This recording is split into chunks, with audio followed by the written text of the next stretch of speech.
Welcome to Required Listening, the weekly show for web students and teachers where we round up all the latest content releases from online sites teaching web design and development.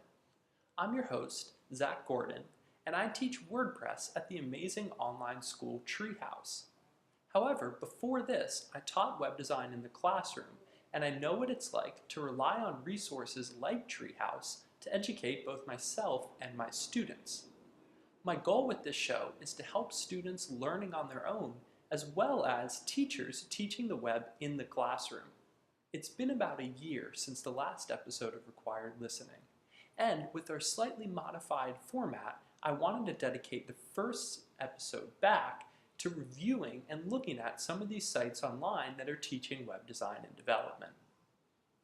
The first site to talk about when we're talking about online learning is lynda.com. And the reason is because they've been around the longest and they have a huge library. We can see from their subjects that they do a lot more than just the web, and they cover video, design, business, CAD, all sorts of things. They take an approach of teaching all the major web topics that you'd probably want to learn about. However, they also teach software. So if you need to specifically learn a piece of software, whether it's an Adobe one or otherwise, this would be a good place to come.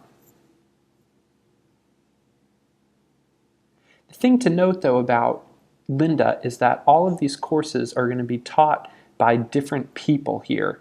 You can see Tom Green teaching some, Justin Seeley, etc.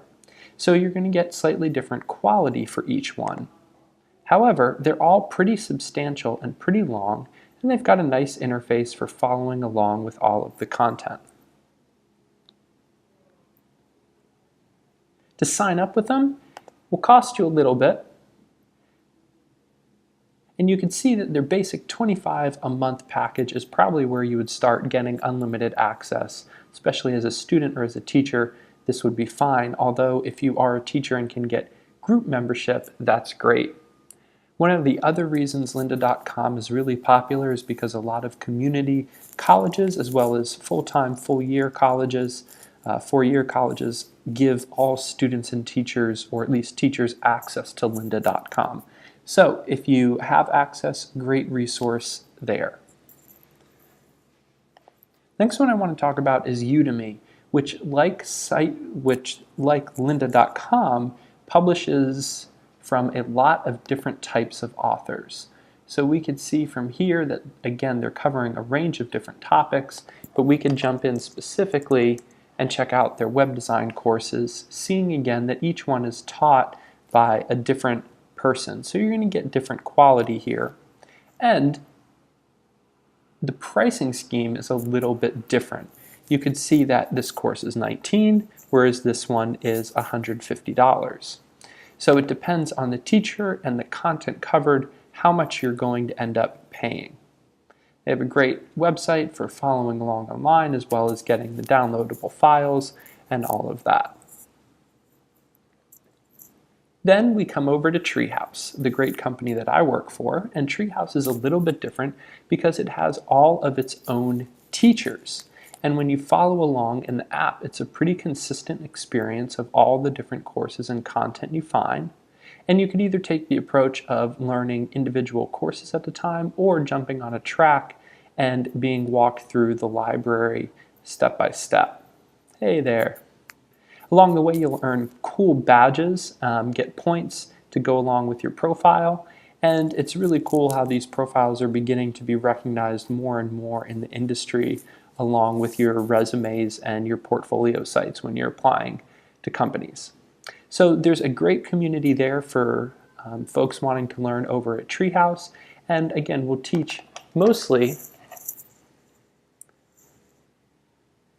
web design, development, iOS, and business-related stuff. Pricing-wise, it's going to be very much the same as lynda.com. You have a basic account for $25 or their pro account for $50 a month. And a little bonus is that if you sign up and you could afford the $50, that they will do a Tom-style buy one, give one, where they give a student in a public high school a free account. So that's pretty awesome. Code School is a very similar site to Treehouse, although they teach slightly different content in the sense that theirs tends to be a little bit more, I'd say, cutting edge and specified in some areas. We can see that they do Ruby, JavaScript, HTML, CSS, and they have an iOS path as well. They're really well known for having really cool interactive interfaces when you're learning, and they're all these cool story-based stuff. You can see that we have some that we could do for free, and then the others you'll have to enroll at Code School to get for $29 a month, and that'll be a monthly fee. Looks like they just have one membership package. Now, these are all sites giving instructions, but there's other sites like Code Academy that gives you learning environment, but it's built into their, let's say, their code area where they'll give you instruction here in text, like, hey, let's try adding something. Hey, great job, good job. Did you know you could also do this and this? So you won't be learning via video, but it's a pretty cool environment to learn and a great place to start off learning some basic programming. You can see that they teach some basic courses, and Code Academy is free to use and sign up with. So, as I mentioned, I wanted to just take a moment and outline some of the basic sites out there and give some examples of the type of sites that I'll be looking at. And then each week coming back, talking about the latest releases and cool stuff going on with them, as well as introducing other sites similar to these main ones that we've been looking at and talking about here. Thanks for listening, folks. Until next time, keep on learning.